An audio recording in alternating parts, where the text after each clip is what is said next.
Hello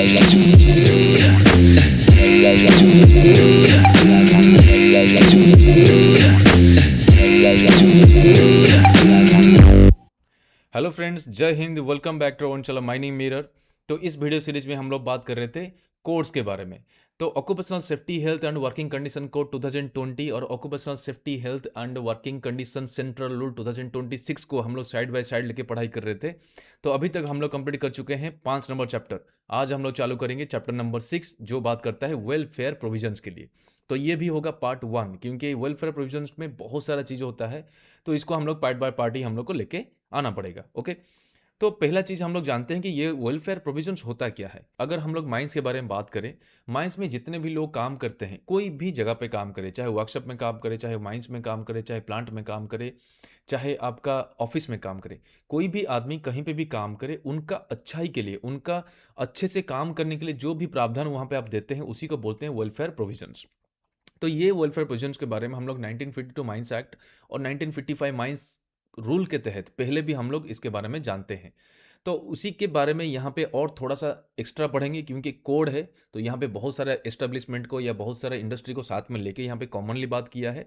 तो थोड़ा सा एक्स्ट्रा यहाँ पे देखने को मिलेगा, लेकिन जो चीज़ पहले जानते थे वो चीज़ तो है, और बहुत सारा चीज़ को यहाँ पे चेंजेस किया है। तो क्या चेंजेस किया है उसको देखेंगे, और क्या ज़रूरी है हम लोग को फोकस करना वो भी हम लोग इसमें देखेंगे। ठीक है, अगर मैं यहाँ पे एक्चुअली बात करूँ तो टेक्निकल चीज़ यहाँ पे थोड़ा सा कम है, लेकिन आपको यहाँ पे जो जनरल नॉलेज, जैसे हम लोग चैप्टर नंबर 5 नंबर में देखे थे, वैसे ही यहाँ पे जो कंडीशंस हम लोग देखे थे, वर्किंग कंडीशंस, वहाँ पे क्या था, जनरल नॉलेज बहुत था। यहाँ भी आपको जनरल नॉलेज बहुत ज़्यादा देखने को मिलेगा। टेक्निकलिटी थोड़ा सा यहाँ पे, अगर एग्जामिनेशन पॉइंट ऑफ व्यू से बात करें, थोड़ा सा यहाँ पे कम देखने को मिलता है, लेकिन जो भी है हम लोग का सुविधा के लिए है। ठीक है, तो उसको हम लोग बात करेंगे। अभी देखते हैं कि वेलफेयर प्रोविजन से पहले हम लोग क्या क्या चीज़ जानते थे। पहले हम लोग जानते थे shelter, canteen, first aid room, first aid station, welfare officer, medical examinations, creche facility. उसमें डायरेक्टली 1955 रूल में नहीं दिया था, उसके लिए अलग रूल लेके आया था, लेकिन ये 1952 माइंस एक्ट में लिखा हुआ था। ठीक है, कि ये क्रीज फैसिलिटी भी आपका वेलफेयर वाला फैसिलिटी होता है। उसके बाद देखिए पीट हेड बाथ, जो आपका माइंस में या माइंस का पेरीफेरी में बाथिंग करना या आपको वॉशिंग करना, ये सब का जो वहाँ पे सुविधा दिया था वो पीटेड बाथ, ये भी आपको 52 माइंस एक्ट में पीटेड बाथ का अलग से रूल लेके आया था।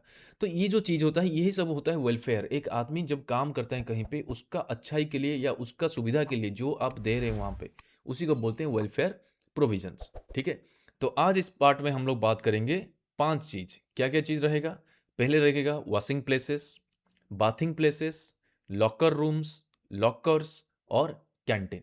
मेनली यहाँ पे कैंटीन के ऊपर फोकस करेंगे, क्योंकि कैंटीन में हम लोग को थोड़ा सा टेक्निकल चीज़ हम लोग को देखने को मिलता है। बाकी जो चीज़ है वो चीज़ आपका जानकारी के लिए यहाँ पे दिया है, फिर भी उसको हम लोग कवर करते हुए चलेंगे। ओके, तो चलिए शुरू करते हैं। लेकिन उससे पहले, जैसे मैं आपको हमेशा हर वीडियो में बोलता हूँ, ये रहा अपना फॉर्म नंबर। अभी तक जितना हम लोग पढ़ाई किए हैं चैप्टर नंबर 5 तक, उसमें यही फॉर्म्स हम लोग को देखने को मिला है। उसके बाद जैसे ही हम लोग को फॉर्म मिलता है उसमें हम लोग अपडेट कर लिया करेंगे।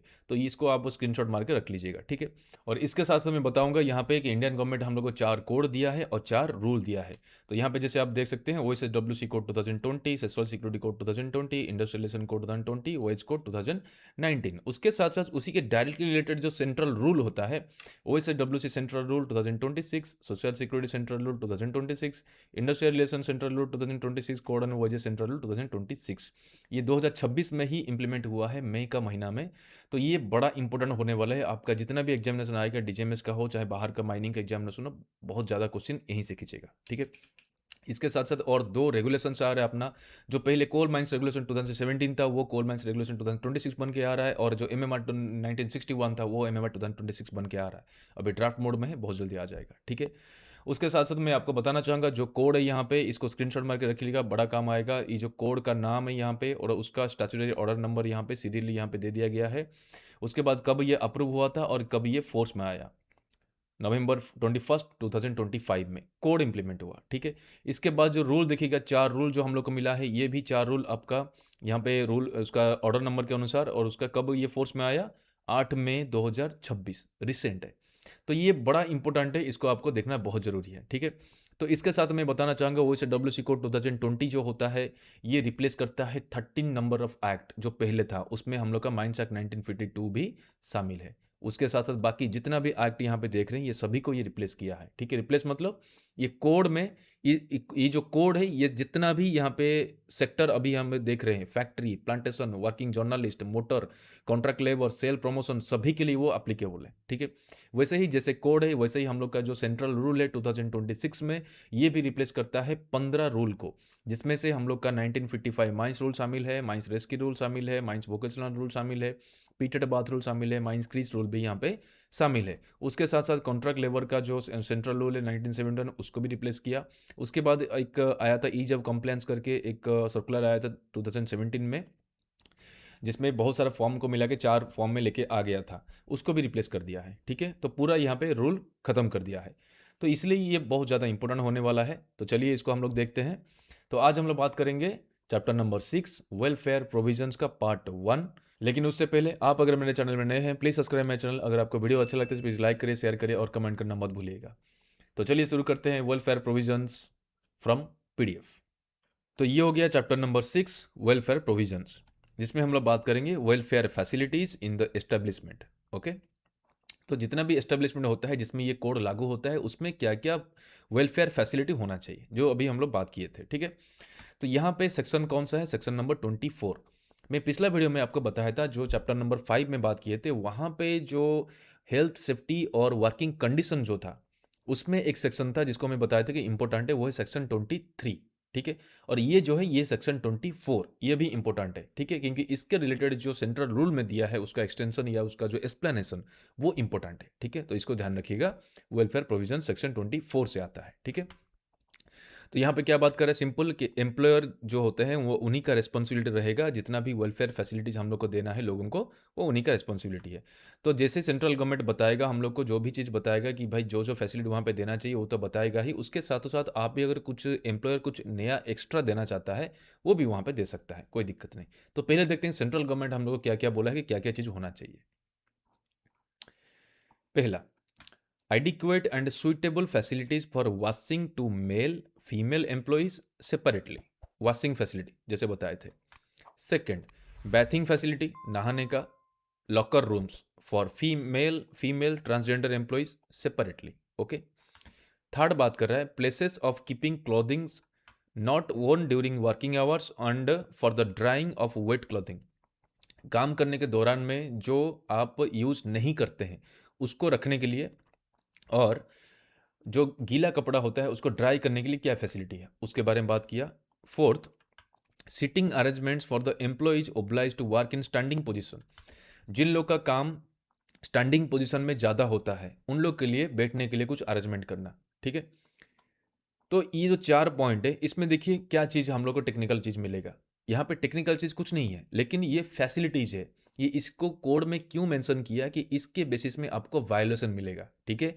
यहाँ पे एग्जामिनेशन में आने के लिए कोई भी क्वेश्चन इस तरह का पर्टिकुलर चीज़ यहाँ पे डायरेक्ट आपको नहीं देखने को मिलेगा, क्योंकि ये ओवरऑल बात करता है कि क्या क्या फैसिलिटी होना चाहिए, कैसे होना चाहिए। कुछ कुछ आ सकता है माइनिंग मेट और फोरमैन लेवल पे, लेकिन हायर लेवल पे मतलब फर्स्ट क्लास और सेकंड क्लास से मुझे नहीं लगता कि यहाँ से कुछ क्वेश्चन आ सकता है, ठीक है।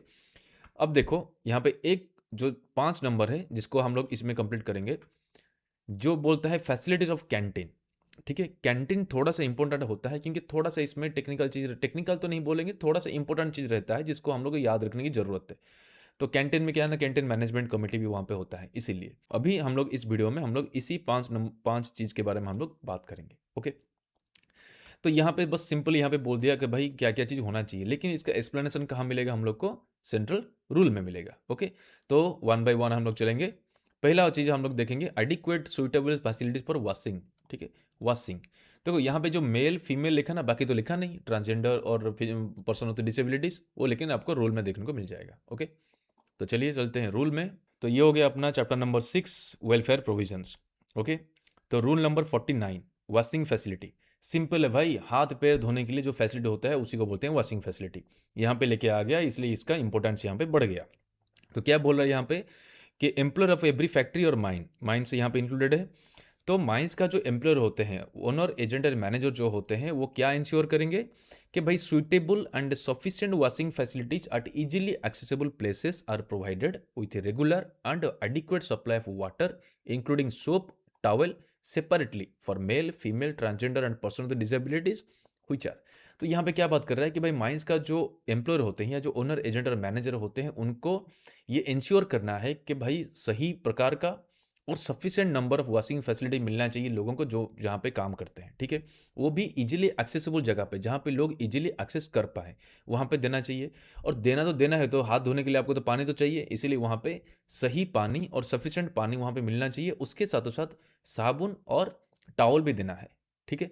तो साबुन तो यहाँ पे जब से कोविड आया है साबुन तो बैन ही हो चुका है लगभग, तो हैंड वॉश आपको देना ही है, उसके साथ साथ टॉवल भी देना है। ये टॉवल के बारे में भी बात करता है बाद में कि भाई टॉवल कॉमन यूज नहीं होना चाहिए, ठीक है, वो भी है बाद में देखेंगे।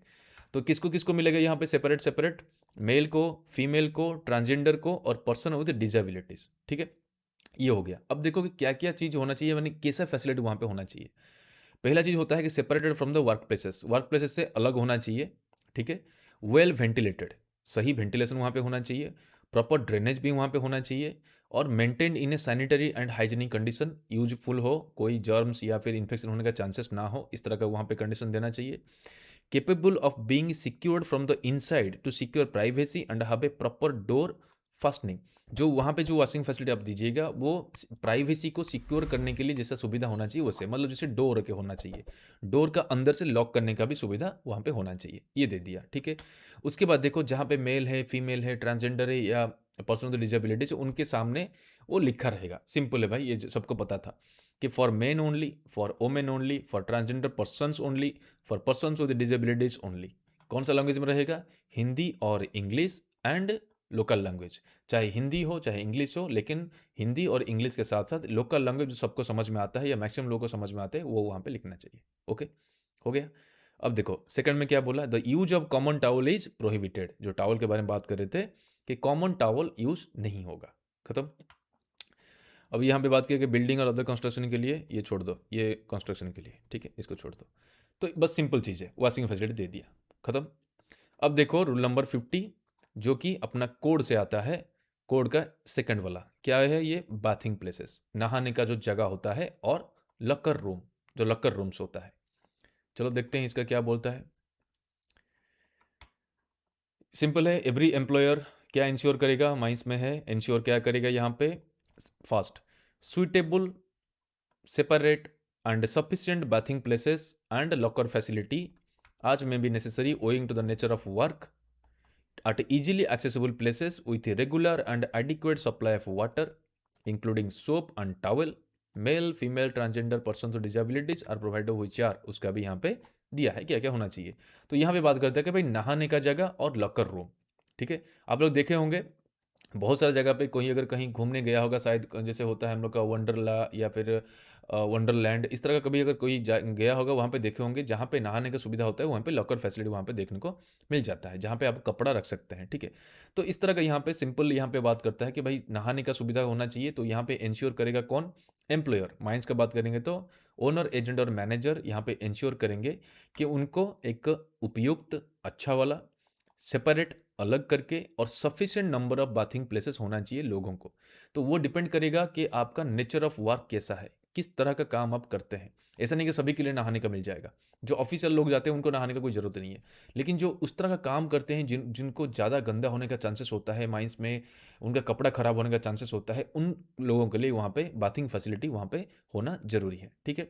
और कहाँ पे होना चाहिए, इजीली एक्सेसिबल एरिया, मतलब जहाँ पे वो इजीली एक्सेसिबल कर पाए, ठीक है, उस तरह का वहाँ पे फैसिलिटी देना है। तो वहाँ पे ऑब्वियस चीज़ है, नहाने के लिए आपको पानी चाहिए, तो वहाँ पे अच्छा पानी, एडिक्वेट, सही पानी, सही तरह का जो पानी होता है, सफिशिएंट पानी वहाँ पे देना चाहिए।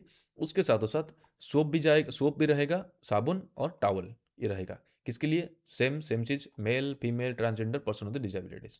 सिंपल, नहाने का हो गया। ये जो लॉकर फैसिलिटी उसी के लिए होता है, जो कपड़ा वपड़ा कुछ रखना है, कुछ सामान रखना है, कुछ मोबाइल रखना है नहाने के टाइम में, वो सब के लिए लॉकर फैसिलिटी हो गया, ठीक है। अब देखो क्या क्या यहाँ पे सुविधा के लिए बात कर रहा है। पहला, separated from the work place, obviously work place से अलग होगा। वेंटिलेशन अच्छा होना चाहिए, ड्रेनेज सिस्टम बढ़िया होना चाहिए, और सही तरह से उसको हम लोग सही कंडीशन में रखना है ताकि यूजेबल हो, लोग वहाँ पे जाएंगे तो कोई गंदगी ना हो, उनका इन्फेक्शन का चांस वो ना हो। सैनिटरी एंड हाइजीनिक कंडीशन हो गया। Capable of being secured from the inside, same चीज़ फिर से कि भाई अंदर से लॉक करने का फैसिलिटी हो वहाँ पे, प्रॉपर डोर एंड फास्टनिंग बांधने के लिए। एफ हो गया, प्रॉपरली डिमार्केटेड होना चाहिए, जो जहाँ पे नहाएगा भाई for main only, for women only, for transgender person only, for person with disabilities only. कौन सा लैंग्वेज रहेगा? हिंदी या इंग्लिश प्लस लोकल लैंग्वेज, जो कि यहाँ पे समझ में आता है, डिस्प्ले रहेगा, ठीक है। उसके बाद यहाँ पे बात करता है suitable and separate locker facility. ये जो लॉकर फैसिलिटी होता है किसके लिए? यहाँ पे may be necessary owing the nature of work, depend करता है फिर से कौन सा काम आप कर रहे हैं। at easily accessible places for storing clothing that are worn during the working hours and for special clothing which is worn by any employee at work but is not taken home for male, female, transgender and person with disabilities। तो obvious चीज होता है भाई, locker facility का काम ही वही होता है कि भाई वो जो आपका पास जो क्लॉथ होता है, जो कपड़ा आप ड्यूटी के टाइम में जो पहनते हैं, उसको रखने के लिए आप वहाँ पे लॉकर होना चाहिए। या फिर जो कपड़ा पहनते हैं जो आप घर लेके नहीं जाते हैं, उसको वहीं पे रख के ही जाते हैं, उसको रखने के लिए यहाँ पे लॉकर फैसिलिटी होना चाहिए। सबके लिए अलग अलग होना चाहिए, ये ऑब्वियस चीज़ है, सिंपल है, ठीक है। ये हो गया एक पार्ट। उसके बाद चलो थर्ड में क्या बात कर रहा है? Places of keeping clothing not worn during working hours for drying of wet clothing. काम करने के दौरान में जो कपड़ा आप नहीं पहनते हैं उसके लिए, प्लस अगर जरूरत पड़ता है धोना तो धो के उसको सुखाने के लिए जो फैसिलिटी होना चाहिए वो उसके बारे में बात करता है, ठीक है। सेंट्रल रूल में rule number 51, keeping of cloth not worn during working hours. Employer of every, फिर से एम्प्लॉयर इंश्योर करेगा, ये माइंस लेवल पे फिर क्या इंश्योर करेगा? पहला, suitable, separate and sufficient installations as may be necessary owing to the nature of work for male, female, transgender and person with disabilities employee for keeping clothes not worn during working hours and drying them are available। तो यहाँ पे बात किया कि भाई ensure करेगा owner, agent और manager या फिर एम्प्लॉयर, क्या इंश्योर करेगा कि अच्छा वाला, सुइटेबल, जो ज़रूरत है, उपयुक्त, अलग और sufficient number of installations. Installations मतलब क्या होता है कि कुछ भी हो सकता है, घर हो सकता है, कैबिन हो सकता है, कंटेनर हो सकता है, कुछ भी एक इंस्टॉलेशन वहाँ पे देना पड़ेगा। वो भी डिपेंड करता है कि नेचर ऑफ वर्क किस तरह का आप काम करते हैं, जहाँ पे आपको गंदा होने का चांसेस ज़्यादा होता है, कपड़ा खराब होने का ज़्यादा चांसेस होता है, इस तरह का। Separate separate male, female, transgender, person with disability सबके लिए अलग अलग हो जाएगा। किसके लिए? जो कपड़ा आप माइंस में काम करने के दौरान में नहीं पहनते हैं, ठीक है, जिसको आप खोल के रखते हैं, उसको रखने के लिए, और धो के सुखाने के लिए, ड्राइंग के लिए एक वहाँ पे फैसिलिटी होना चाहिए। उसी के बारे में बात कर रहा है, सिंपल है। उसके बारे में क्या बोला? These installations are placed in rooms separate from the work rooms. Obvious चीज़ है, जहाँ पे आप काम कर रहे हैं, वर्क रूम जैसे आपका वर्कशॉप हो गया, ठीक है, वहाँ से अलग होना चाहिए। ऑब्वियस चीज़ है, कोई यहाँ पे बड़ा चीज़ नहीं है। थर्ड हो गया, ए separate changing room is provided with suitable facilities, ठीक है। यहाँ पे क्यों बोला चेंजिंग रूम? क्योंकि यहाँ पे ये बात कर रहा है कि जहाँ पे आप जो कपड़ा पहन के आते हैं घर से, उसको रख के जो दूसरा कपड़ा पहन के आप काम करते हैं, तो जो काम करने के दौरान में जो कपड़ा नहीं पहनते हैं, मतलब आपको चेंज करना पड़ेगा, इसलिए यहाँ पे चेंजिंग रूम के बारे में बात कर रहे हैं। तो चेंजिंग रूम यहाँ पे सुटेबल फैसिलिटी का होना चाहिए, सबका अलग अलग, ऑब्वियस चीज़ है, इसमें कोई दोहरा नहीं होना चाहिए। उसके बाद for drying wet clothes and for hanging cloth including where necessary to avoid contamination of the poisonous, infectious, irritation and radioactive substances, and are also provided suitable lockers for separating working clothes for street clothes। तो यहाँ पे same चीज़ है कि आपको आपका काम के हिसाब से ही आपको ये सब फैसिलिटी मिलेगा। अगर आपको ज़रूरत पड़ता है कि भाई आपको कपड़ा धो के वहाँ पे सुखाना भी है, तो वहाँ पे धो के सुखाने के लिए, हैंगिंग करने के लिए फैसिलिटी वहाँ पे होना चाहिए, ठीक है। ताकि और ये भी होना चाहिए कि जहाँ पे आप सुखा रहे हो वहाँ पे कोई कंटामिनेशन ना हो, बाहर से कोई डस्ट आ जाए, कोई वहाँ पे पॉइजनस कोई चीज़ वहाँ पे गिर जाए, इन्फेक्शियस कोई चीज़ हो, उस तरह का नहीं। अच्छा फैसिलिटी वहाँ पे देना है ताकि इस तरह का काम हो। और वहाँ पे लॉकर फैसिलिटी भी वहाँ पे देना है कि जो कपड़ा आप रख के वहाँ पे जा पाए, ठीक है, या फिर जो वर्किंग कपड़ा होता है उसको वहाँ पे अलग से रख पाए, इस तरह का फैसिलिटी भी आपको देना है। सिंपल है। तो मतलब यहाँ पे क्या क्या बोला? यहाँ पे तीन चीज़ें हम लोग को देखने को मिला। एक बोला आपको धो के सुखाने के लिए वहाँ पे जगह होना चाहिए। सेकंड हो गया यहाँ पे लॉकर फैसिलिटी होना चाहिए कपड़ा को वहाँ पे सेफली रखने के लिए। और थर्ड हो गया आपका चेंजिंग रूम यहाँ पे होना चाहिए। ओके, 4 नंबर क्या बोल रहा है? When employees are engage in process such a nature that their working clothes are liable to become wet or have to be washed between the shifts, ठीक है। तो यहाँ पे बात करता है कि अगर इस तरह का कोई आदमी काम करता है जो कि उसका चांसेस होता है उसका कपड़ा जो पहना है वो गीला हो जाएगा या गंदा हो जाएगा, तो उसका शिफ्ट के दौरान में ही उसको साफ करके रखना पड़ेगा। तो वहाँ पे सुइटेबल अरेंजमेंट करके देना है कि इस तरह का क्लॉथ को वो ड्राई कर पाए। सिंपल चीज, सेम चीज़ है, बस यहाँ पे सेपरेट करके बोल रहा है। 5 number, the facilities are provided with, ये जो फैसिलिटी के बारे में बात करें उसमें और क्या क्या चीज़ यहाँ पे प्रोवाइड होना चाहिए। पहला है individual lockers of adequate size with adequate ventilation. Locker वहाँ पे देंगे जो अभी बात कर रहे थे, उसमें इंडिविजुअल लॉकर्स मिलेगा, सबको अलग अलग मिलेगा। साइज़ अच्छा होना चाहिए, एडिक्वेट साइज़ होना चाहिए और एडिक्वेट वेंटिलेशन होना चाहिए, नहीं तो कपड़ा बदबू हो जाएगा, ठीक है। बी में बोल रहा है कि बेंचेस और other suitable sitting arrangement, bench आपको देना चाहिए या फिर अदर कोई सुइटेबल अरेंजमेंट जिसमें वो बैठ सके, उस तरह का वहाँ पे अरेंजमेंट आपको देना है। तो यहाँ पे क्या चीज़ दे दिया जो कि आपका एग्जामिनेशन में आएगा? सिंपल है, जो फैसिलिटीज है उसी के बारे में है और कुछ नहीं है, ठीक है। तो ये सिंपल आपका कॉमन नॉलेज के लिए आपका हो गया। अब देखो चलते हैं 4 नंबर में, यहाँ पे this one, sitting arrangements for the employees or oblige to work in standing position. जो आदमी को उसका ड्यूटी का पूरा टाइम में मैक्सिमम टाइम उसको खड़ा होकर काम करना पड़ता है, तो उनको थोड़ा सा दिक्कत हो सकता है काम करने में। इसीलिए जब वो काम करते हैं इस तरह का कोई काम, तो वहाँ पे उनका सुविधा के लिए सिटिंग अरेंजमेंट वहाँ पे देना चाहिए, सुइटेबल। तो उसके बारे में बात हो रहा है कि वो उनको बैठ सके चाकी। तो ये एम्प्लॉयर का यहाँ पे ड्यूटी होता है माइंस का, कि वो इंश्योर करेगा कि कुछ रीजनेबल अरेंजमेंट वहाँ पे होना चाहिए सिटिंग का, ठीक है, ताकि वो बैठ पाए। थोड़ा सा वहाँ पे जो फैटिग होता है, वो फैटिग को यहाँ पे कंट्रोल हम लोग कर सकते हैं, तो सिटिंग कर सकते हैं without detriment to the work are provided to employees obliged to work in standing position. Adequate and comfortable sitting facilities are provided for this purpose. ठीक है, adequate and comfortable sitting arrangement वहाँ पे उनको देना है ताकि वो थोड़ा सा वहाँ पे रिलैक्स हो पाए। तो ये जो चीज़ है, ये तो नॉर्मली अपना एम्प्लॉयर भी कर सकता था या फिर इसको इजीली हम लोग बोल सकते, लेकिन ये कोड में क्यों आ गया? ये इसीलिए कि ये सब चीज़ को ध्यान दिया जा रहा है, जानबूझ के यहाँ पे फोकस किया जा रहा है कि भाई ये चीज़ को आप नेगलेक्ट नहीं कर सकते, ये लोगों का हेल्थ और सेफ्टी के ऊपर आता है, ठीक है। इसीलिए ये चीज़ को अगर नहीं देते हैं ना आप, तो आपको यहाँ पे वायोलेशन लग जाएगा। ये सिंपल यहाँ पे दिया है वायोलेशन के लिए और कुछ नहीं। ओके, अब चलते हैं आज का जो फाइनल या फिर जो इम्पोर्टेंट टॉपिक है, वो होता है कैंटीन, ठीक है। तो कैंटीन में यहाँ पे जो बात कर रहा है, ये क्या बोलता है कि facilities of the canteen in an establishment for employees where in 100 or more workers including contractual labours are ordinary employed, ठीक है। तो यहाँ पे बोला कि आपको फैसिलिटीज देना है कैंटीन का। तो कैंटीन फैसिलिटी किस लिए होता है? कैंटीन फैसिलिटी होता है कि भाई आदमी जो लोग माइंस में काम करते हैं उनके लिए सुविधाजनक वहाँ पे खाना, अच्छा खाना, हेल्दी खाना, हाइजेनिक खाना वहाँ पे मिल पाए और इजीली कम पैसा में वो इजीली उसको खा पाए, ठीक, एक सुविधा आप दे रहे हैं वहाँ पे। तो यहाँ पे बात कर रहे हैं कि कैंटीन के लिए आपको मिनिमम, यहाँ पे बात कर रहा है कोड के हिसाब से, जहाँ पे 100 आदमी या उससे ज़्यादा लोग काम करते हैं, ठीक है, इंक्लूडिंग कॉन्ट्रेक्चुअल लेबर्स। खाली कंपनी का लोग नहीं होने से नहीं होगा, अगर कॉन्ट्रेक्चुअल लेबर उसमें है और उनको मिला के 100 या उससे ज़्यादा हो रहा है, तो आपको वहाँ पे कैंटीन फैसिलिटी देना है, ठीक है। ये हो गया कोड के बारे में। अब देखते हैं सीधा वहाँ पे रूल में कैसे बनता है कैंटीन, क्या क्या फैसिलिटी होना चाहिए, कैंटीन मैनेजमेंट कमेटी क्या होता है, ठीक है। Rule number 53, provision of the canteen. ये जो provision of the canteen code के हिसाब से अगर बात करेंगे, इसके साथ 1955 माइंस रूल में जो कैंटीन था उसको साइड बाय साइड कंपेयर करके पढ़ेंगे तो और इजीली हम लोग को समझ में आता है और बहुत अच्छा चीज़ हम लोग को समझ में आता है कि क्या चीज़ इसमें छूटा है कोड में और क्या चीज़ हम लोग को एक्स्ट्रा हम लोग को दिखा था 1955 माइंस रूल के हिसाब से, ठीक है। तो चलिए देखते हैं।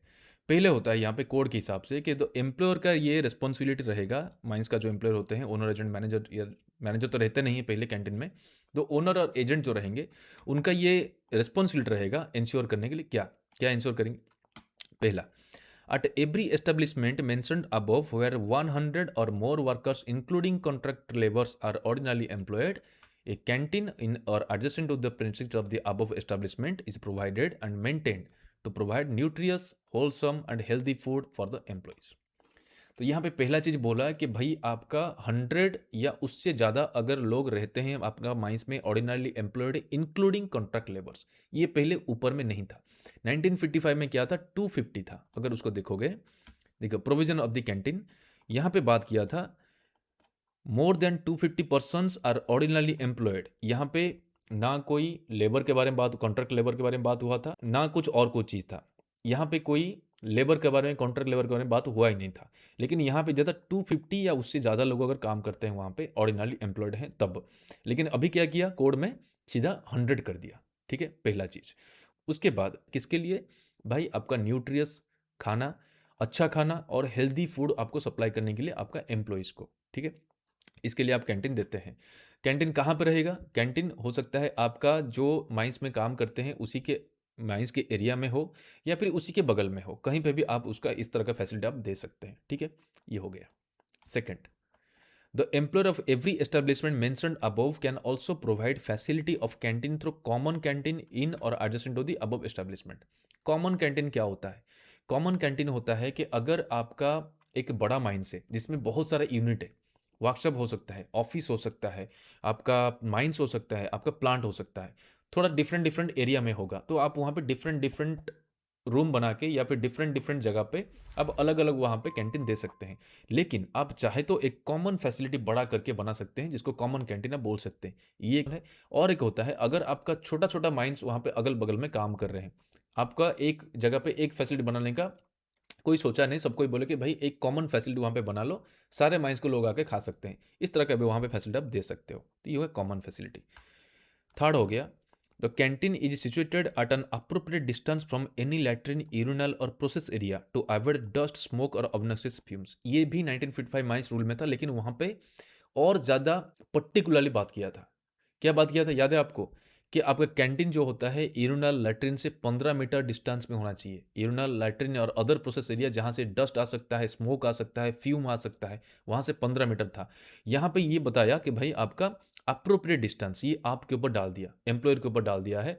अगर रूल में जाओगे 1955 रूल में, यहाँ पे बात किया था कि ये जो रहेगा कैंटीन आपका 15 मीटर डिस्टेंस में रहेगा latrine, urinal, boiler house, engine room जहाँ से कुछ डस्ट वगैरह आ सकता है।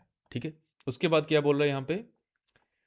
The canteen is constructed to accommodate at least a dining hall, kitchen, storeroom, pantry and washing places separately for employees and for utensils। तो ये चीज़ को पहले 1955 माइंस रूल में नहीं था। ठीक है, तो ये एक एडिशन है यहाँ पे, पर्टिकुलरली यहाँ पे बोल दिया कोड में कि आपका जितना भी कैंटीन होता है वहाँ पे एक डाइनिंग हॉल होना चाहिए जहाँ पे आप खाना खा सकते हैं, किचन होना चाहिए रसोई वाला, स्टोर रूम होना चाहिए, पेंट्री होना चाहिए कि रसोई करने के बाद जो खाना परोसने के लिए जहाँ पे रखते हैं, पेंट्री हो गया, वॉशिंग प्लेसेस जो ऑब्वियसली खाना खाने के बाद धोने के लिए या फिर आपको डिशेस धोने के लिए जो बर्तन होता है उसको धोने के लिए, तो इसके लिए यहाँ पे सेपरेट बात कर रहा है कि वॉशिंग प्लेसेस आपका सेपरेट होना चाहिए। ऑब्वियस चीज़ है, यहाँ पे कोई बड़ा चीज़ नहीं है कि आप एम्प्लॉयज जहाँ पे आपका हाथ धोते हैं खाने के बाद या फिर आपका बर्तन जहाँ पे धोया जाता है वो अलग अलग होना चाहिए, सिंपल है। ये चीज़ पहले भी था, लेकिन यहाँ पे जो कैंटीन का अंदर में जो पर्टिकुलर चीज़ यहाँ पे दे दिया ये चीज़ पहले नहीं था। ठीक है, 5 नंबर बोल रहा है canteen has separate door for entry and exit. ये भी नहीं था, ये भी एक एडिशन है कि आपका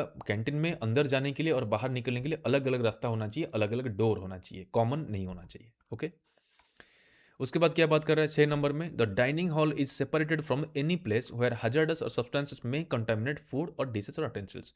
अब ये चीज़ जहाँ पे आप बैठ के खाएंगे वो एरिया दूसरा जगह से जहाँ से कुछ गंदा चीज़ आके या फिर कोई स्मोक आके कोई डस्ट पार्टिकल आके आपका खाना खराब कर सकता है, तो वहाँ से अलग ही रखना है ऑब्वियस है। ठीक है, 7 नंबर में dining hall is furnished with sitting arrangement to accommodate sufficient number of employees normally using at any one time.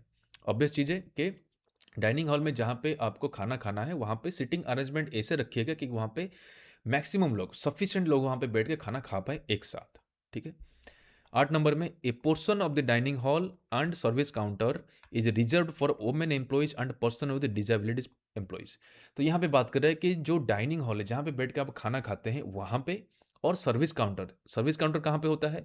जहाँ से हम लोग खाना लेके आते हैं खाने के लिए, जहाँ पे लोग वहाँ पे परोसते हैं और प्लेट में रख के आपको देते हैं, वो जो काउंटर होता है वो वोमेन के लिए, पर्सन विद डिजेबिलिटीज के लिए। यहाँ पे एक चीज़ छोड़ दिया जिसका होना चाहिए ट्रांसजेंडर, उनके लिए भी ये एक स्पेशल एक काउंटर होना चाहिए, स्पेशल डाइनिंग हॉल का एक पार्ट होना चाहिए ताकि उनके लिए वो वहीं पे जाके खाना खाएंगे, रिजर्व करना चाहिए। ओके, 9 नंबर बोल रहा है, ये भी अलग चीज।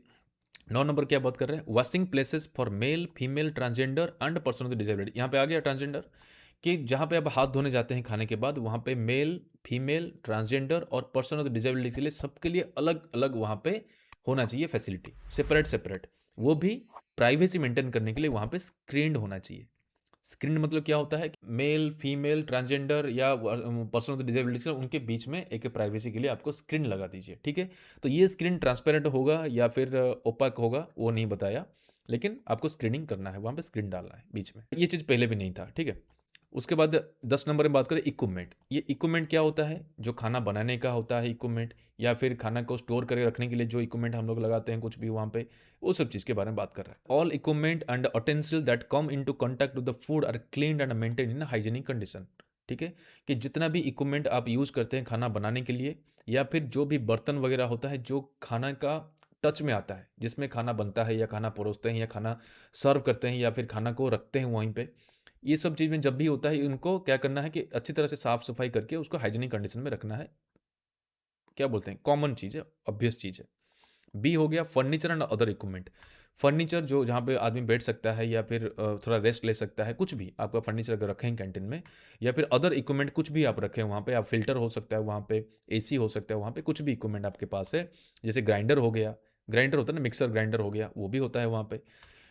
इस तरह का कुछ भी अगर है, जैसे डोसा बनाते हैं, डोसा बनाने के टाइम में एक इक्विपमेंट होता है जो वहाँ पे बनाता है बैटर को। तो इस तरह का जो भी इक्विपमेंट आप होता है उसको भी क्लीन करके और हाइजीनिक कंडीशन में आपको मेंटेन करके रखना है। ठीक है, ये हो गया सिंपल चीज़। उसके बाद बात करें storage, preparation and handling of food. Food को स्टोरेज, प्रिपेयर करना और हैंडलिंग करने के टाइम में क्या क्या चीज़ यहाँ पे बात कर रहा है स्पेशल। एक हो गया यहाँ पे ईच फूड हैंडलर। जो फूड हैंडलर कौन होता है? फूड हैंडलर वही होता है जो कि खाना बनाते हैं या फिर खाना बनाने के लिए जो सामान होता है सप्लाई करते हैं वो, या फिर खाना परोसते हैं वो। तो जितना भी लोग वहाँ पे फूड हैंडलर जिसको हम लोग बोलते हैं, उनको ट्रेंड होना चाहिए वो लोग। मतलब उनको ट्रेनिंग मिलना चाहिए कि भाई कैसे हैंडल करना है, कैसे आपको कौन सा चीज़ को कैसे डील करना है। और इस तरह का इंस्ट्रक्शन उनको मिलना चाहिए कि फूड हैंडलिंग के टाइम में वो हमेशा सतर्क रहेंगे, कोई भी गंदा चीज़ वो फूड के साथ ना मिले, कंटामिनेशन ना हो। ठीक है? और बी में बोल रहा है no person who is suffering from a communicable disease is allowed to work in the food handler. Food handler जो होता है, अगर किसी को भी थोड़ा सा वहाँ पे कम्युनिकेबल डिजीज मतलब क्या होता है कि जो डिजीज एक एक से दूसरे के पास में ट्रांसमिट इजीली होता है, जैसे आपका वायरल फीवर हो गया, जैसे आपका कफ हो गया, जैसे आपका कोई फ्लू हो गया, जैसे कोविड हो गया, इस तरह का कोविड तो नहीं बोलेंगे, लेकिन इस तरह का जो चीज़ें जो ट्रांसमिट होता है इजीली, अगर किसी को है तो वहाँ पे उनको काम करने नहीं देना है। ठीक है, वो काम नहीं करेगा, सिंपल है। उसके बाद देखो food waste and garbage are removed from the food preparation area or dining hall, stored in a covered container and disposed periodically. Simple चीज़ है कि जो फूड का जो वेस्ट होता है या फिर गार्बेज होता है, मतलब कुछ भी फूड का वेस्ट हो गया या फूड के रिलेटेड बाकी जो भी कुछ ना कुछ वेस्ट निकलते रहते हैं, कुछ कुछ वहाँ पे पेपर निकलता है, कुछ प्लास्टिक निकलता है, कुछ भी निकलता है वहाँ पे, तो वो सबको आपको जहाँ पे खाना बनाते हैं वहाँ से या डाइनिंग हॉल से आपको अलग रखना है या फिर कलेक्ट कर लेना है, उसको आपको रखना है बाहर में वेस्ट बिन में। वो वेस्ट बिन आपका कवर्ड होना चाहिए, ठीक है, कवर्ड होना चाहिए, और उसको टाइम टू टाइम आपको बाहर में डिस्पोज करना है, सिंपल। 13 नंबर बात कर रहा है कि food drink and other items are sold on a no profit no loss basis. तो ये एक अच्छा पार्ट है जिसमें थोड़ा सा हम लोग को कुछ सीखने को मिलता है कि जो खाना जो ड्रिंक्स हम लोग वहाँ पे देते हैं कैंटीन में, वो इस तरह से उनको बेचना चाहिए कि वहाँ पे कोई प्रॉफिट ना हो या फिर कोई लॉस ना हो। किसका? कंपनी का। जो भी वहाँ पे मैनेज करता है कैंटीन को, उनको ना लॉस हो ना प्रॉफिट हो। ठीक है, इस तरह का वहाँ पे आइटम उनको बेचना चाहिए। तो कैसे डिसाइड होता है कि नो लॉस नो प्रॉफिट होना चाहिए? उसके बारे में 1950 में माइंस रूल में एक अच्छा चीज़ बोला था, मैं वहाँ पे आपको बताना चाहूँगा। वो बढ़िया चीज़ ये वाला बोला, देखो यहाँ पे लास्ट में था prices to be charged. Decision होता है कि कितना हम लोग को चार्जेस देना है। ये चार्जेस के ऊपर जब भी हम लोग कैलकुलेट करते हैं कि कितना चार्जेस देना है, किस तरह से हम लोग वहाँ पे सर्व करना है कैंटीन में, उसमें कुछ कुछ आइटम्स था जिसका चार्जेस को हम लोग उसमें कैलकुलेशन में नहीं लेंगे। ठीक है, क्या क्या था? ऑटेंसिल का कॉस्ट, जो बर्तन का कॉस्ट होता है, कुकिंग वेसल जहाँ पे खाना बनता है उसका कॉस्ट, वो एक चीज़ हो गया। फर्नीचर का कॉस्ट, और कुछ फर्नीचर आप लगाए वहाँ पे कैंटीन में, उसका कॉस्ट हो गया। उसके बाद जो भी फ्यूल या इलेक्ट्रिसिटी यूज़ होता है कैंटीन में, ठीक है, चाहे गैस हो चाहे इलेक्ट्रिसिटी हो, उसका कॉस्ट हो गया। उसके बाद जो सैलरी और सुपरवाइजिंग स्टाफ का जो होता है, सुपरवाइजर स्टाफ जो रहते हैं यहाँ पे, उनका जो सैलरी हो गया, ये इस सारा चीज़ को आपको काउंट में नहीं लेना है। इसको छोड़ के आप डिसाइड करिए, मतलब आपका ग्रोसरी कितना आता है, आपका सामान कितना आता है और कितना आप बेचेंगे, उसी से आप डिसाइड करिएगा। ये जितना भी चीज़ अभी हम लोग बात किए, जो भी फैसिलिटी होता है, ये एम्प्लॉयर प्रोवाइड करेगा, इसको कैलकुलेशन नहीं करना। ये चीज़ जो है ये कोड में मिसिंग है। ठीक है, तो वहाँ पे नहीं बताया भाई कैसे आप डिसाइड करिएगा कि कितना उसका प्राइस होना चाहिए, वो चीज़ नहीं दिया। ठीक है, जो भी है, तो यहाँ पे बोला कि भाई नो प्रॉफिट नो लॉस, इसमें आपका रेट फिक्स करना है। ठीक है, और ये रेट जो नॉर्मली फिक्स होता है वो कैंटीन मैनेजमेंट कमेटी ही फिक्स करता है। ठीक है, तो यहाँ पे बात आता है कि भाई कैंटीन मैनेजमेंट कमेटी कौन होता है, ये कैसे होता है, उसको देखेंगे बाद में, और 2 पॉइंट देख लेते हैं। Charges per portion of the food items, beverages and any other item served in canteen are displayed in the canteen. तो ये जो होता है कि भाई फूड का जो चार्जेस होता है, ठीक है, खाने का कितना, लंच का कितना होता है, पकौड़ी का कितना होता है, चाय का कितना होता है, ड्रिंक्स का कितना होता है, कुछ भी अगर आपका कैंटीन में जो भी दे रहे हैं उसका प्राइस जो होता है वो एक डिस्प्ले में आना चाहिए। ठीक है। उसके बाद देखो 15 नंबर में आता है कैंटीन मैनेजमेंट कमेटी। ये एक इम्पोर्टेंट पार्ट है, लेकिन ठीक है, इजीली हम लोग को समझ में आ जाएगा। सबको इसके बारे में जानता है 1955 के हिसाब से। इस यहाँ पे भी हम लोग देख लेंगे। पहला चीज़ यहाँ पे बात किया कि कैंटीन मैनेजमेंट कमेटी का काम क्या होता है, किस लिए हम लोग उसको बनाते हैं। देखो यहाँ पे फंक्शन दे दिया, the quality and the quantity of food stuffs to be served in the canteen. Canteen में किस क्वालिटी का खाना और कितना खाना, कितना क्वांटिटी का खाना हम लोग को सर्व करना है उसको डिसाइड करेगा। द अरेंजमेंट ऑफ द मेनू, क्या क्या मेनू रहेगा, मंडे को क्या रहेगा, संडे को क्या रहेगा, ट्यूसडे को क्या रहेगा, जो भी आपका सुबह शाम को दोपहर में चाय नाश्ता जो भी रहेगा वो क्या मेनू रहेगा वो भी डिसाइड करेगा। Timing of the meals of the canteen, canteen का नाश्ता का टाइम कितना रहेगा, कितने से कितना, लंच का टाइम कितने से कितना, डिनर अगर रहता है कहीं पे कितना से कितना, इसके बारे में भी वो डिसाइड करेंगे। और होता है अगर और कुछ कैंटीन के हिसाब से, कैंटीन रिलेटेड कुछ भी अगर डिसीजन लेना है तो वो लोग लेंगे कैंटीन मैनेजमेंट कमेटी। ठीक है। अब देखो यहाँ पे बात करता है कि अगर आपका कैंटीन कोई कोऑपरेटिव सोसाइटी के द्वारा अगर मेंटेन हो रहा है, कोऑपरेटिव सोसाइटी अगर कोई है जिसके द्वारा आप कैंटीन मैनेज कर रहे हैं, ठीक है, तो वहाँ पे कैंटीन मैनेजमेंट कमेटी को बनाने की ज़रूरत नहीं है। ठीक है। तो वहाँ पे कोऑपरेटिव सोसाइटी, लेकिन यहाँ पे एक चीज़ दिया जो हमको ध्यान देना है, cooperative society registered under multi state cooperative societies act 2002। जो कोऑपरेटिव सोसाइटी आप कैंटीन का चलाने का बात हो रहा है या फिर उसको आप दिए हैं तो वो रजिस्टर्ड होना चाहिए किसमें, multi state cooperative societies act 2002 के अनुसार वो रजिस्टर्ड होना चाहिए। तो वो अगर रहता है कैंटीन अगर मैनेज करता है तो आपको कैंटीन मैनेजमेंट कमेटी रखने की कोई ज़रूरत नहीं है। ओके। अगर 1955 में देखोगे यहाँ पे एक चीज़ दिया था, notwithstanding anything content this one where the workers offer to run the canteen themselves or for this purpose organise a cooperative society they shall be permitted to do so, find assistant from the management. तो यहाँ पे cooperative society को लेके इतना ज़्यादा clarify नहीं किया था कि अगर वो चाहेंगे तो वो कोऑपरेटिव सोसाइटी से कर सकते हैं, लेकिन यहाँ पे क्लैरिफाई नहीं किया था, जो कि कोड में यहाँ पे अच्छा खासा क्लैरिफाई किया है। ठीक है। तो यहाँ पे कुछ कुछ चीज़ देखने को मिलता है 1955 में अच्छा था, कुछ कुछ देखने कोड में अच्छा है। ठीक है, जो भी है। तो ये हो गया। उसके बाद देखो, the canteen management committee shall consist of an equal number of representatives of worker and employer. यहाँ पे क्या बोल रहा है, जैसे हम लोग का सेफ्टी कमेटी में था कि आपका सेफ्टी कमेटी में क्या था कि भाई equal number of members employer की तरफ से और इक्वल नंबर मेंबर्स आपका वर्कर की तरफ से। यहाँ पे सेम चीज़ बताया। ये चीज़ लेकिन 1955 से थोड़ा सा अलग किया, क्योंकि 1955 में डायरेक्टली बोल दिया था कि आपका 1000 पर्सन में एक आदमी, अगर आपका माइंस में 2000 है तो वहाँ पे 2 आदमी वहाँ पे कैंटीन मैनेजमेंट कमेटी में रह सकते हैं। और उसमें भी रखा था कि भाई उसका मैक्सिमम 5 है और मिनिमम 2 आदमी होना चाहिए। लेकिन ये चीज़ को कोड में कुछ नहीं बताया, सिंपल बताया जितना भी आप रखना चाहते हैं एम्प्लॉय की तरफ से जितना रहेंगे, वर्कर की तरफ से भी उतना ही रहेंगे। ठीक है। और यहाँ पे क्या बोला कि रिप्रेजेंटेटिव ऑफ द एम्प्लॉयर कौन बनेंगे, जो एम्प्लॉयर जिसको रिक्रूट करेगा। एम्प्लॉयर कौन होगा, ओनर और एजेंट ही रहते हैं। और अब उसमें 1955 माइंस रूल में एक ऑफिसर इंचार्ज कैंटीन था, लेकिन इसमें क्या बात कर रहा है, एक नीचे में देखोगे कैंटीन मैनेजर बोलता है। ठीक है, मैं बताऊंगा। तो यहाँ पे क्या होगा कि एम्प्लॉयर, ओनर, एजेंट जिसको चाहेंगे उतना आदमी वहाँ पे रखेंगे, और जितना आदमी एम्प्लॉयर की तरफ से रहेंगे उतना ही आदमी वर्कर की तरफ से रहेंगे। तो ये वर्कर की तरफ से जो लोग रहेंगे उनको कौन इलेक्ट करेगा, नॉमिनेट कौन करेगा। ऑब्वियस चीज़ है, जैसे हम लोग का सेफ्टी कमेटी में देखे थे 3 वहाँ पे पार्ट है। एक हो गया आपका जहाँ पे आपका कोई ट्रेड यूनियन नहीं है। ठीक है।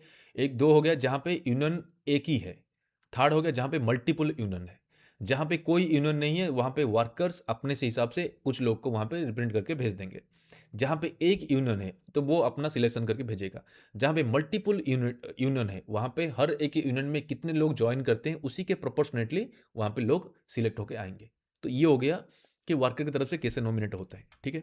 उसके बाद देखो, the tenure of the committee shall be determined mutually. Mutually मतलब जो वर्कर्स और जो एम्प्लॉयर की तरफ से जो रिप्रेजेंटेटिव होते हैं कमेटी में, वो लोग बैठ के डिसाइड करेंगे कि भाई कितना टाइम या कितना टेन्योर होना चाहिए, एक बार में कितना साल तक हम लोग रख सकते हैं एक कमेटी का मेंबर जो रहेंगे या फिर कमेटी जो रहेगा वो कितने साल में हम लोग बनाना चाहिए। ठीक है, वो अपना डिसाइड कर सकते हैं म्यूचुअली। लेकिन ये 1955 में क्या था, वहाँ पे पर्टिकुलर बोल दिया था कि भाई जो भी मेंबर्स रहेंगे उनका टेन्योर रहेगा 2 साल। Member shall be 2 years commencing from the date. 2 साल रहेगा। ठीक है, 2 साल में वो चेंज हो जाएंगे। मतलब जो पहले जो कैंटीन मैनेजमेंट कमेटी बनता था वो 2 साल में चेंज हो जाएगा पूरा। लेकिन कोड में देखो क्या किया, वही 2 साल रखा है लेकिन थोड़ा सा यहाँ पे चेंज किया। 1/3 of the committee members of the worker and employer shall be rotated every 2 years. ठीक है, हर 2 साल में वर्कर का और एम्प्लॉय की तरफ से जितना भी लोग हैं वहाँ पे उनका 1/3 3 पार्ट से 1 पार्ट वहाँ पे हर 2 साल में जाएंगे और एक्स्ट्रा वहाँ पे नया लोग वहाँ पे आएंगे, तो ये रोटेट होता रहेगा। ठीक है, तो जितने भी लोग हैं, तो अगर वहाँ पे 6 लोग वर्कर से हैं, 6 लोग एम्प्लॉयर की तरफ से हैं, तो हर 2 साल में यहाँ से 2 आदमी और यहाँ से 2 आदमी चेंज हो जाएंगे। ठीक है, फिर नया यहाँ पे ऐड हो जाएंगे, फिर और 2 साल के बाद फिर वहाँ पे चेंज हो जाएंगे। तो इस तरह का आपको चेंज करना है। ठीक है, हर 2 साल में 1/3 वहाँ पे आपको चेंज करना है। ओके, फाइनली यहाँ पे लास्ट क्या बोल रहा है, the canteen manager managing committee decides on the running of canteen in consultation with the canteen manager. तो यहाँ पे कैंटीन मैनेजर बोल रहा है, वहाँ पे हम लोग का कैंटीन इंचार्ज रहते थे, ऑफिसर इंचार्ज कैंटीन। ठीक है, तो सेम चीज़ है, उनको मैनेज कैसे करना है उन्हीं का ही काम रहता है। इसके साथों साथ हम लोग का 1955 माइंस रूल में ये भी दिया था कि जब कैंटीन को मैनेज करने के लिए आप सुपरवाइजर वहाँ पे रख सकते हैं, स्टाफ जो रहेंगे वो सुपरवाइजिंग करने के लिए वो रह सकते हैं, वो चीज़ यहाँ पे नहीं है। तो कुछ क्लैरिटी मेरे को ज़्यादा अच्छा लगा था 1955 रूल में, जो कि यहाँ पे लेके आ जाना चाहिए था लेकिन यहाँ पे नहीं लाया। लेकिन कुछ चीज़ यहाँ पे भी दिया है जो कि इक्वल इक्वल कर दिया है। ठीक है ना, कोई कंप्लेन नहीं करेगा। ठीक है, तो 1955 में अगर देखोगे और एक चीज़ बताया था, बड़ा अच्छा चीज़ था, मैं यहाँ पे बोलना चाहता हूँ कि देखो अंदर में कैंटीन के अंदर में जो रूम्स होता है उसको वाइट वॉश कब करना है, उनका स्टील फ्रेम जो होता है उसको वार्निशिंग कब करना है, ये भी यहाँ पे दे दिया था। वॉशिंग करने के लिए आपको हॉट वाटर यूज़ करना है, वो भी यहाँ पे दिया था। तो अच्छा चीज़ यहाँ पे दिया था जो कि कोड में नहीं है। ठीक है, तो ये हो गया कैंटीन के बारे में। तो यहाँ पे हम लोग को क्या मिला, टेक्निकल चीज़ थोड़ा बहुत मिला, मैक्सिमम चीज़ जो है आपका प्रॉपर नॉलेज या कॉमन सेंस या फिर बोल सकते हो कि एक कॉमन नॉलेज हम लोग को यहाँ पे प्रोवाइड कर रहा है। तो ये सारा चीज़ आपको रूल और कोड में इसीलिए दिया है कि वो जब भी आएंगे आपको इसी के बेसिस में वायलेशन दे के जाएंगे। सिंपल है, सिंपल सिंपल चीज़ है जो कि कॉमन सेंस होता है, लेकिन यहाँ पे इसको मेंशन कर दिया जो पहले मेंशन नहीं किया था। तो कोई ना कोई छूट जाता था पहले, अभी हर चीज़ को यहाँ पे दे दिया, हर चीज़ में आपको वायलेशन लग सकता है। ठीक है, तो ओके फ्रेंड्स, तो यहाँ पे ये वेलफेयर प्रोविजन से हम लोग 5 कवर किए। ठीक है, तो अगला वीडियो में हम लोग लेके आएंगे और कुछ चीज़ जो आपको और भी काम आएगा एग्जामिनेशन के लिए, और भी अच्छा लगेगा और भी ज्ञान आपको ये देगा। ठीक है, अगर आपको ये वीडियो अच्छा लगा है प्लीज़ लाइक करिए, शेयर करिए और कमेंट करना मत भूलिएगा। मिलते हैं अगला वीडियो में, तब तक के लिए स्टे सेफ, स्टे हेल्दी। जय हिंद।